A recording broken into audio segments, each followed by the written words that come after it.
Hi guys! Kumusta kayong lahat? Bagong lesson na naman tayo at ang lesson natin ngayon is about translating verbal phrases or sentences into algebraic equation. Ang previous lesson natin is about translating word phrases into algebraic expression. So ngayon naman, ang gagawin natin is kung paano naman tayo mag-translate ng mga word sentences or ng mga verbal sentences into algebraic equation. Before tayo mag-proceed, i-define muna natin ang algebraic equation. So, algebraic equation is a mathematical sentence with an equal sign, which shows that the two expressions on either side are equal. So, what does this mean? For example, x plus 5 equals 14. So, this is an algebraic equation. And the two expressions ang dito sa ating kabila at sa ating right side is tinatawag na expression. Hinihiwalay sila ng equal sign. So, dalawang expression tayo dito. Either side is equal. So, ang dalawang expression natin, either side is equal. So, yan ang algebraic equation. Now, itong letter natin dito is tinatawag nating variable. So, lahat ng letters sa alphabet pwede natin gamitin as variable from A to Z. Pwede natin siyang gamitin as a variable at hindi yan siya constant kasi nagre-represent ang variables ng any number. At itong dalawang number natin is tinatawag nating constant kasi hindi nag-change ang kaniyang value. Meron tayong mga keywords na dapat nating tandaan kapag nag-translate tayo ng mga word sentences or mga phrases into algebraic equation. So, ang mga keywords na to, for example, kapag addition yung kanyang operation symbol, kapag addition ang gagamitin mo, ang makikita mo na keywords are sum, plus, more than, added to, increased by. So, yan ang tatandaan natin na kapag nakita natin ang mga keywords na to, ibig sabihin ang gagamitin nating operation symbol is addition. Next, subtraction. Minus, subtracted from, difference of, less than, decreased by, and less. Kapag ito yung nakita mo na keywords, ibig sabihin ang gagamitin mong operation symbol is subtraction. Next is multiplication. Product, twice, times, multiplied by. So, kapag ganito naman ang nakita mong keywords, ibig sabihin ang iyong operation symbol is multiplication. And division, divided by, quotient, ratio, divided into. Kapag ito naman ang mga keywords, ibig sabihin, division ang iyong operation symbol. Now, ano yung keyword na nag-i-imply ng equals? Kapag equals, makikita mo yung mga keyword na to is, are, was, were, is equal to, result is, and yield. So, ilan lang to sa mga example na mga keywords na makikita mo para alam mo kung ano or kung ano yung mga operation symbol na gagamitin at nag-i-indicate ba yun siya ng equal sign. So, tatandaan natin ang mga keywords na to para madali na lang para sa atin ang mag-translate ng mga verbal sentences into algebraic equation. Ngayon, dahil alam na natin ang mga keywords, i-a-apply na natin ang ating natutunan. Meron tayong mga examples dito, meron tayong mga verbal sentences at ita-translate natin siya into algebraic equation.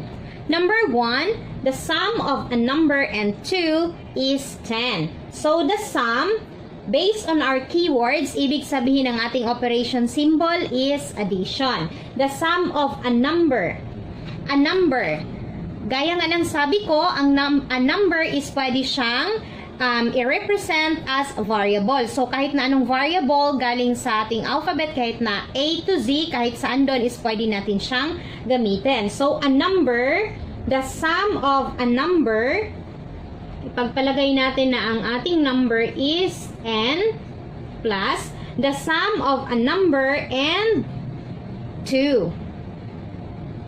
2, tapos ang keyword natin na is, nagre-represent siya ng, ang is nagre-represent ng equal sign. So, is 10. 10. Ayan. So, the sum of a number and 2, the sum of a number and 2 is 10. So, ayan, di ba napakadali lang basta alam natin yung mga keywords. Dapat alam talaga natin yung keywords natin. Ang sum natin is operation symbol. A number can be represented as a variables kahit na anong letter sa ating alphabet from A to Z. 2 is equal and then 10. So, n plus 2 equals 10, or the sum of a number and 2 is 10. Number 2, 10 times a number decreased by 4 is 16. Okay, so 10 times a number, so 10 times a number. Ipagpalagay natin ang ating variable is B. Decrease. Ang decrease natin is minus or subtraction operation by 4 is. So, ang is natin is equal sign. Is 16. Ayan. So, the 10 times a number, 10 times a number, decreased by 4 equals or is 16. Or, pwede nyo rin siyang wag nang lagyan ng multiplication. So, automatic na yan siya. Understood na yan na siya. Si 10 at saka a number is i-multiply mo. Or si 10b is i-multiply mo silang dalawa. So, 10b minus 4 equals 16. Or, 10 times a number decreased by 4 equals 16. Number 3. The quotient of a number and 6 is 4. Quotient naman. So, ibig sabihin ng ating operation symbol is division. So, the quotient of a number. Number, ipagpalagay natin ang ating number or ang ating variable is f. The quotient of a number, so ito na si f, and 6. So, a number quotient is division, and 6 is, so is implies equal sign. So, is 4. Ayan. So, the quotient of a number and 6 is 4. Number 4. The product of 4 and a number decreased by 7 equals 9. So, the product of 4 and a number. So, ipagpalagay natin, ang number natin is C. So, the product of 4 and a number. So, 4 and a number. So, understood na yan siya na i-multiply mo silang dalawa. The product of 4 and a number decreased by 7. Decreased, ibig sabihin, subtraction operation. So, decreased by 7 equals 9. So, the product of a number and 4, or the product of 4 and a number decreased by 7 is or equals 9. Number 5. Twice the sum of a number and 3 is 18. So, twice the sum of a number and 3. Unahin muna natin itong sum of a number and 3. So, twice is 2. So, 2, the sum of a number and 3, ibig sabihin, maglagay tayo ng parenthesis kasi kailangan muna nating i-add si number. So, ang number is ipagpalagay nating h plus 3. Ayan. So, twice, again, twice the sum of a number and 3 is equals 18. Ayan.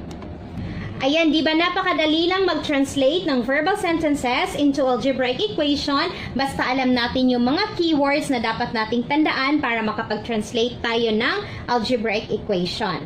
O, di ba napakadali lang? Ang susunod nating lesson is kung paano naman natin i-simplify or paano natin i-solve ang ating algebraic equation. So, napaka-importante na alam natin kung paano tayo mag-translate kasi ang susunod nating lesson is isosolve na natin ang ating algebraic equation based sa mga verbal sentences. So, ang ibibigay sa atin is yung mga sentences lang. Tapos, ikaw na yung magsusulat ng algebraic equation mo. Tapos, ikaw na rin yung magsusolve. Kapag hindi mo alam kung paano mag-translate ng verbal sentences into algebraic equation, hindi ka makakapag-solve ng iyong problem. So, napaka-importante na alam mo talaga kung paano siya i-translate into algebraic equation para alam mo rin kung paano siya i-solve. That's all for today's video, guys. Sana may natutunan tayo sa ating lesson for today. At kung meron man, huwag niyo pong kalimutang i-like ang ating video at i-share ang ating video. At huwag niyo rin pong kalimutang i-subscribe ang aming YouTube channel at i-like at follow ang aming Facebook page. Salamat sa iyong panunood. See you on our next lesson. Bye, guys!